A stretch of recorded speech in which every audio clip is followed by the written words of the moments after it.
clear tu te si bai le vek ule hei Jonathan te thian ho khawmpui lai a turu de ule ro pui de wan hon che chhuat theina chan chu pathian wang hasabera choni ta se choni hi an practice lai kha karon da chhuak do na an practice lai tang to hian an tui em an ma ni hi an phura pathian in ompui ti a hriat em ani chu video chu karon da chhuak do na hi chan mari jam room ani a ta hian zorema halaron thleng lawa azana an practice na kan pa ina alo ko warani a chu kalo da chhuwa sakle don cheu ni chu an zai thiam em an zai hi nung thin box si a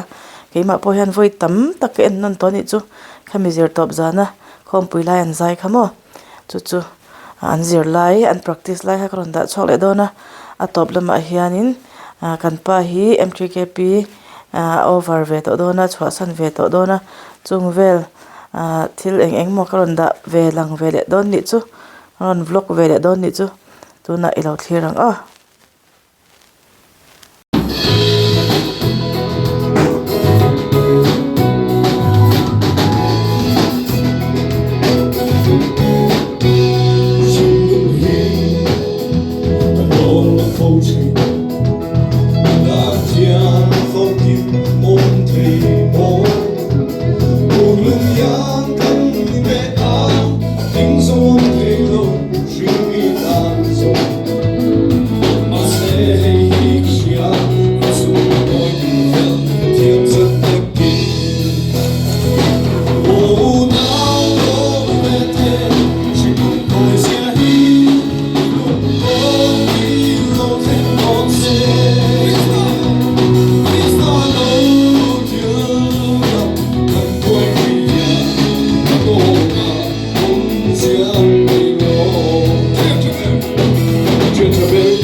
tu na hian boitin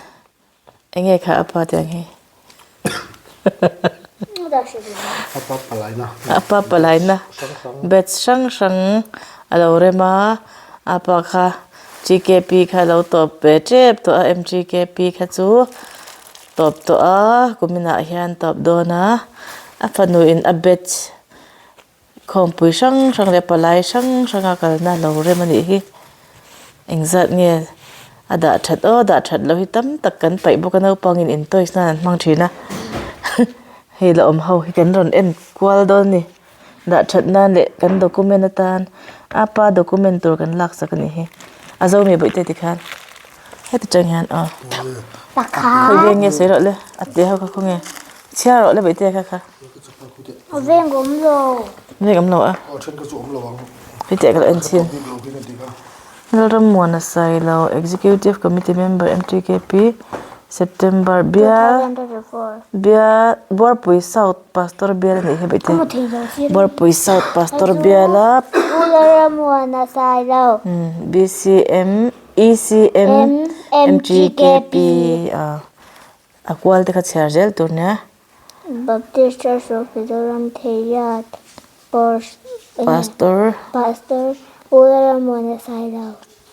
boite hi mo akuthi se thina akutin khu bale Thei da da khu za thla ku de chuan Mizoram Thalai Christian Paul Rel Voice amuk pukwa BCM Tuipuidi Pelron Mon Silo ECM MTKP chuan Mizoram MTKP Ularam wana sai lo. Executive Committee Member MGKP. acha thian thei manau te cha tu na lo cher lang boite GKP. han cher te cher zero le GKP. ring de win GKP. cher lun Cherlun. Pastor Bial. Ularam wana sai lo. han cher le Yeah. research person Person. ECM MGKP. MTKP kan ti de reng me don ni MTKP Krista le ko shantan char zawa program kha halai kha khawmpui a hian apa kha program coordinator kha ani a MGKP in khawmpui 2025 a hian he hi apoi mo lai tak kan ting a lai pan rong bol na akawa ngat ve a kan chung ko pa ber chunga hlotling takin pathian hruaina in an mang zo theya kan lom em ani MGK a thian te du sakna wang te po kan tiang Palai MGK pi palai kha kheng ti kum nge bite 2000 de om lo 1957 masih establishment ni cha bite Krista MGK pi palai GKP Republic Veng Thang Pastor Bial Mana Sailau ECM ti da enge Executive Committee Member MGKP Evangelical Church of Marlene gitu ani lawri chu hei hi zampui sakhana MBKHP in khawmpui sang hi som hi pali lungsen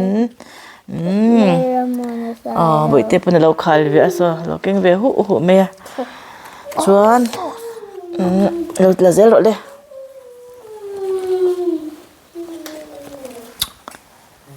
chuan National Baptist Youth Conference ani ta chuan hi Malaysia an kalna ani hi Malaysia an kalna ani a chuan hi APBY Asia Pacific Baptist Youth khawmpui an kalna Malaysia Baptist Youth Fellowship India. ma lo kalta kha inge ni ta Hyderabad. Hyderabad jok mo hi kan soi swal noi ta ne man ron ral kha ta teng ron soi APBY nya hi Hyderabad Christian Paul in khawmpui lunglon 2025 lunglon Pularam Mona Sailau program coordinator chuan khalai kha rorel palai khalom rorel voi som sari na sang ni som ni pali rorel palai le ta chuan pakhat ka engen yang thairat pastor bia 2024 rorel voi som thum pakwana treasurer ramona sailo BCM back in Gilgal Thairat Khoi ko shantan hi enge ka en nang kha chu kan ti to kha not van lai phai pastor bial in khawmpui voi khat na chuan ka chiarang ha na that lo chu boka moi sin char te le bitin na charang wan pakhat pani he da je an lo in bel ve kha lo in bel ve sa pa pani pathum ania pathum pali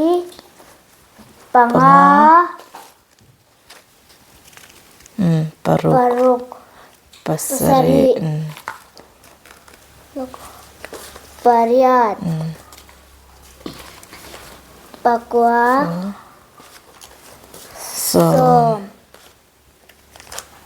som pakhat som pani som pathum som pali som panga som paruk som pasari khati zong kan na da that chu ani a da that lo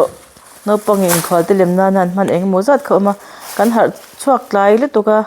tian kan lo da thave ta nuwa khan kum zat chuan kan da that long le pa kum khat chunga akal na zong zong kha da that lo nya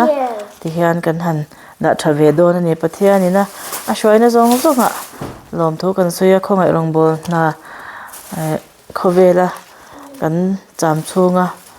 kan ti thei ve pathian ta na kan ti thei ve ti theia om hi kan lom em ani chuan thlang tu a member puite chunga po lom tho kan soi boke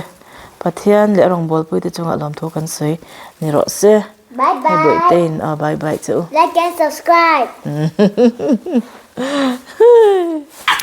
ama po lo lang bro se bye bye tro le Let's go, mate.